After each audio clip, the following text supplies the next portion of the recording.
Comedian Russell Brand has been accused of rape, sexual assault, and emotional abuse. 4 women have alleged sexual assaults between 2006 and 2013, and others have made accusations about, quote, controlling, abusive, and predatory behavior. According to a years-long combined investigation by the Sunday Times and the Times and Channel 4 dispatches, Brand has denied the allegations and said his relationships have been consensual.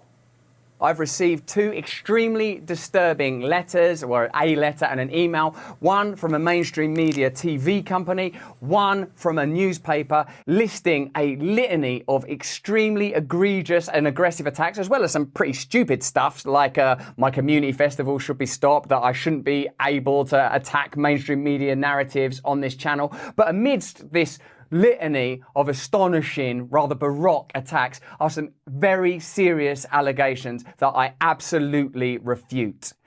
These allegations pertain to the time when I was working in the mainstream, when I was in the newspapers all the time, when I was in the movies, and as I've written about extensively in my books, I was very, very promiscuous. Now, during that time of promiscuity, the relationships I had were absolutely always consensual. I was always transparent about that then, almost too transparent. And I'm being transparent about it now as well. And to see that transparency metastasized into something criminal that I absolutely deny makes me question, is there another agenda at play? Twitter CEO Elon Musk responded to this saying, of course, they don't like competition, the they being the corporate media. But one Twitter user responded to Brand's video about calling out the appearing edit between when he said the relationships I had were absolutely always, and where he said consensual, writing, weird edit, wouldn't you say? Well, journalist Brian Krasenstein tweeted, why is it that some on the right are so quick to defend Andrew Tate, Russell Brand, who was accused by 4 women as young as 16 years old at the time of terrible things? Meanwhile, they're so quick to use proven liar Tara Reade's allegations against Joe Biden, even when she literally fled to Russia after making those allegations. There's a lot there. Others are coming to Brand's defense. One person tweeted, somewhere along the way, Russell Brand woke up, became a powerful dissenting voice who no longer served their agenda. No wonder they are desperate to destroy him. If he was so guilty, there is no way he would speak out against them. He would have been compromised and continued to abide by their rules. YouTube commentator and comedian Jimmy Dore says Brand has been targeted due to his speaking out against oligarchy and big pharma. A lot to get into here. It's a very long story that details a number of accusations, 4 main accusers here, all anonymous in this report.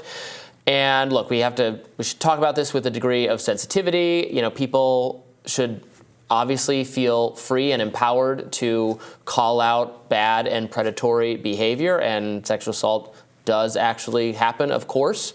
It doesn't necessarily correspond to the politics. It can be someone who's abhorrent, whom you hate, who did something terrible, or it can be someone you love, who thinks is a voice for good. That said, look, I think, and this is not a criminal issue. This is just a journalistic project. I still think due process not just as a actual legal precept, but a kind of way to operate and way to process accusations like this is still a good idea. So I can only do so much with anonymous accusations that were made describing a period of time from a long while ago.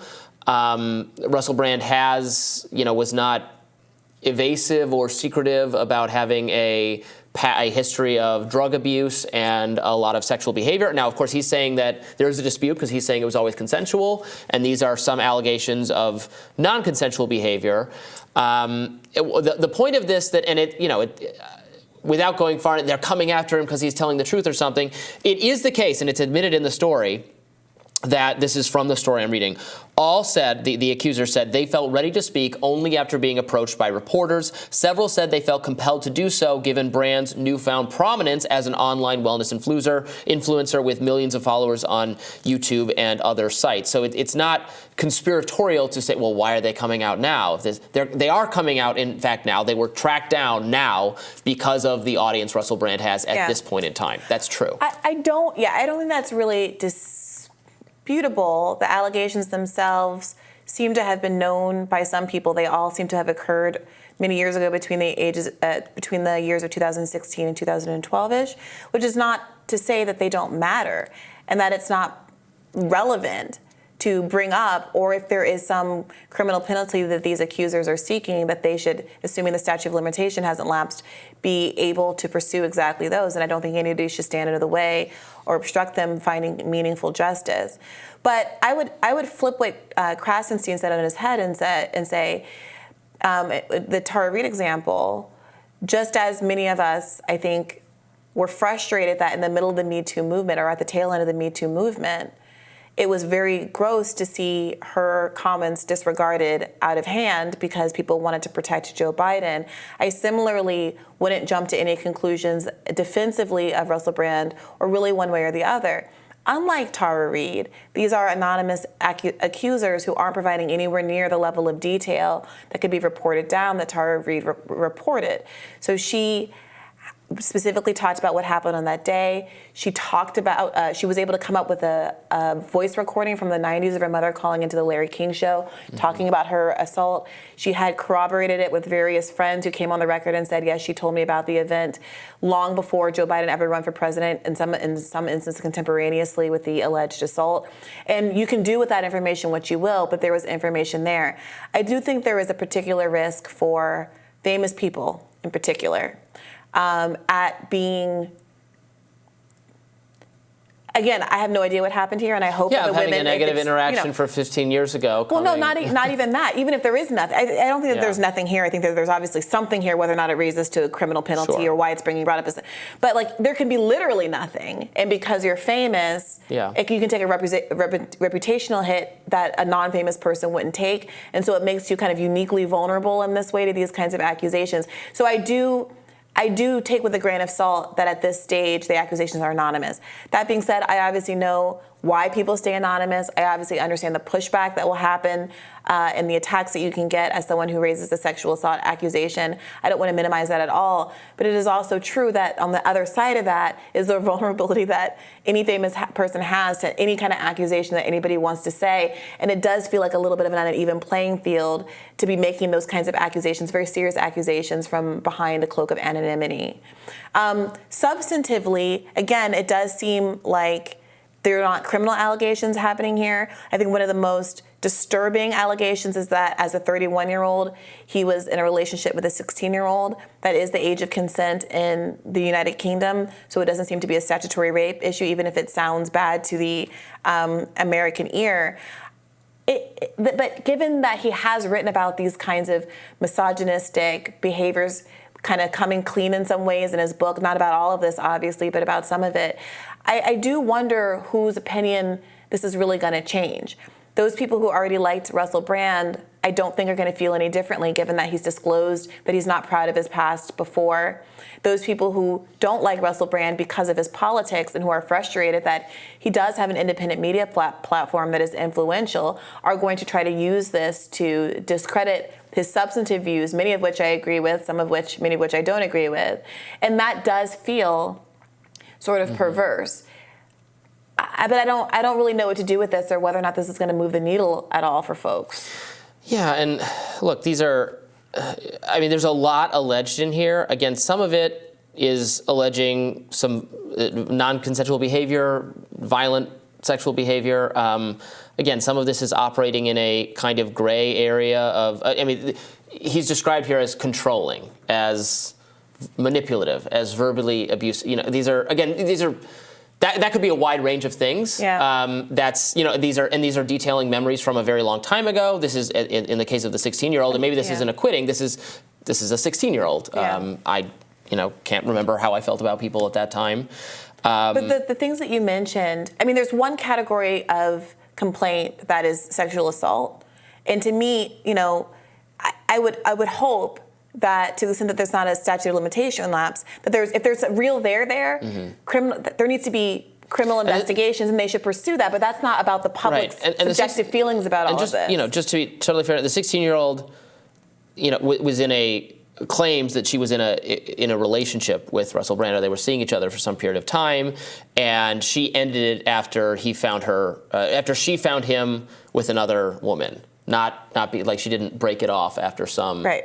sexually abusive episode. I mean, maybe abusive in terms of relationship. Again, we're using Sure. What I was psychological going to say terms, is that so you put the sexual assaults in one category, which absolutely should be pursued criminally if that's what happened, and if they can prove that. And there's this other category of things which I'm going to call kind of like the Jonah Hill Aziz Ansari complaint, which is that he was impolite, he was a bad guy, he was not sensitive. He was manipulative, he was rude, maybe even abusive. But there was this other question of why this is a matter of public concern. And I don't want to, so the main controversy, we should just speak it out loud, over a lot of this is a division in the response to it. Whereas very quickly, a lot of the media channels that are aligned with Russell Brand, either professionally because they are all under the same kind of Rumble contract, or interpersonally, or because they share similar views, have taken the line that this is a coordinated attack on an independent media figure. It's very similar to what they did to Julian Assange, and people shouldn't fall for it. And, people are struggling with that because it does seem like, to some, a knee-jerk response that won't even acknowledge for a second that it could be that the underlying things are true, the underlying complaints are true. It could be both. It could be that Russell Brand behaved in ways that many folks find to be morally reprehensible, perhaps even legally culpable. And also that those claims are being brought up at this time to sideline him as an influential media figure. And if you believe that both of those things could be true, again, I'm not exactly sure what you do with that. Right. But I don't know that they're, so we don't know if they're legally culpable whatsoever. We don't know if, again, a statute, if the underlying action is actually legally culpable. And maybe, or they could be, but so much time has elapsed. And again, the time is relevant because it is true. They are coming forward now. They are being organized now because Russell Brand, his perspective is an enemy of the mainstream perspective. But you're right. It could all be true. But it doesn't change the fact that this is what I think is grating to be. You brought up the Tara Reid example, which is to me it's a good example, not because I thought she deserved to automatically be believed or something. In fact, and while you mentioned some of the corroborating elements of it, it was an accusation from a very long time ago that, frankly, if I was inclined, I was not going to vote for Joe Biden, but if I was inclined to vote for Joe Biden, it wouldn't have changed my calculus. If I was going to vote to confirm Brett Kavanaugh, I wouldn't have changed my mind based on that either. I don't know how to. I think it's a little. The burden is on you to establish, not even just in the criminal context, but in the persuade the public. From my perspective, you have to have the overwhelming evidence, which is not to say we should be disrespectful or discount. I hear you, I see you, but I don't know how I can overturn my kind of supposition of innocence based on what I'm saying. And I thought the same in those cases. But what was egregious about Biden's own standard was in line with what feminist activists around Me Too had said, which is that not just that the accusers should be treated respectfully, they should absolutely be treated respectfully, but they deserved automatic belief that they're telling the truth, which is obviously not a plausible way to organize one's life and one's reaction to hearing things. Yeah, I agree with that. And also, for me, the Biden example was different because, for one, the hypocrisy based on his own personal standards. Two, the fact that he deployed literal architects of the Me Too movement, like Alyssa Milano, to run cover for him. She started a podcast and had Joe Biden on the first episode of the podcast, weeks after the Tara Reid accusations came to light, to just rehabilitate him. That's the purpose of Me Too, to rehabilitate someone who's been credibly accused of sexual assault. Meanwhile, at the beginning of his campaign, Biden was accused by, I believe, 8 women for various kinds of sexual misconduct. At the time, his own vice president said that she believed him. And when all these allegations came out, it wasn't a done deal that he was the nominee. It was at the end of the primary. And so the media's complicity in not looking into those allegations, not even looking into the allegations, not automatically believing Tara. I agree. You have to vet all kinds of claims. But not even looking into it seemed to be an effort to protect him politically in a way that was diametrically opposed to their stated values on sexual assault. In the Julian Assange case, I would agree with you that whatever, the reporting value of his leaks has nothing to do with whatever he did in his personal life. And I think that people can make the same argument about Russell Brand if they find his content to be valuable, that they can hold in their brain yes, I don't like how he's treated women in the past. I don't like how he's admitted to have treated women in the past, and also new allegations that he has not admitted to. At the same time that I think he's providing a valuable service that I'm going to continue to consume. But I also would like, I think, some of those media figures who are very invested in Russell Brand for his value to the media space to at least take some time to acknowledge the substance of these accusations and at least try to parse and vet them, as opposed to just knee-jerk jumping to, we don't care about this because we also value what he does professionally. Yeah, I think that's fair. So I wrote a lot about campus sexual misconduct adjudication and due process, the standards of which under the Obama years got, in my view, increasingly regressive, increasingly unfair to people who were accused of things. Routinely, the hearings on campuses under Title IX, under federal guidance, lacked any of the components of due process. There was no ability to confront the person accusing you, to even see the evidence against you, to even know what the charges were. People were accused of things where they didn't even know what they were talking about, and they were so bad. But that standard, again, that was the Obama administration put that standard in place, and then it was undone by the Trump administration, and now it's sort of informally back in under Biden. Biden came back in and put in these exact same rules, despite again him being accused. And I don't think the accusation should have disrailed him, because just accusations, you deserve, there needs to be evidence, there needs to be vetting, exactly the things you're saying. Yeah. I first kind of attracted national attention when I wrote about the Rolling Stone UVA gang sexual assault story, which was an infamous example of a false accusation. Jackie, the student in question, accused these people. She was on a date with this guy. She said she was lured to an upstairs room and was gang sexually assaulted by the fraternity. We now know she made that up. That she actually, so from the author's perspective, she knew the person, the student. She was on a date with him.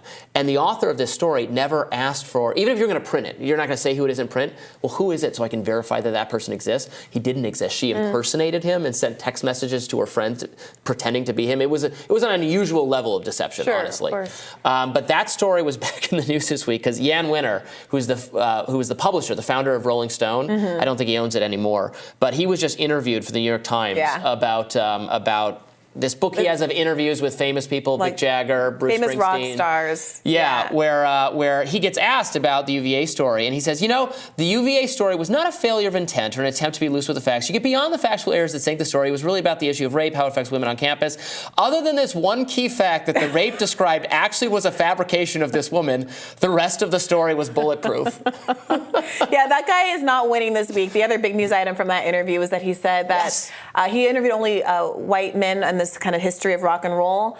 And when asked about it, he says, well, other artists other than white men weren't intellectually articulate enough, I think he said, to warrant a sit-down interview. Which I didn't even know he dug himself into the hole that way. He also said that he allowed some of the subjects to edit the interviews after he did them, because these are not confrontational interviews. Real surprising that standard is what got you the UVA story. Let me quote him exactly. He said, "Black and female artists couldn't articulate at the same level as white male musicians" in his book. Oh. As someone who just took a trip to Cleveland and went to the Rock and Roll Hall of Fame for the first time, I gotta say, you're leaving out a lot of really amazing artists, creatives, a lot of wonderful, wonderful musicians. He didn't give black people the opportunity to write their own hagiographies in his magazine. Literally the people who invented rock and roll, but never mind, we won't go down that path. Well, we'll continue to follow any updates on the Russell Brand situation. We'd also love to have him on the show to talk about this or other things. More Rising right after this.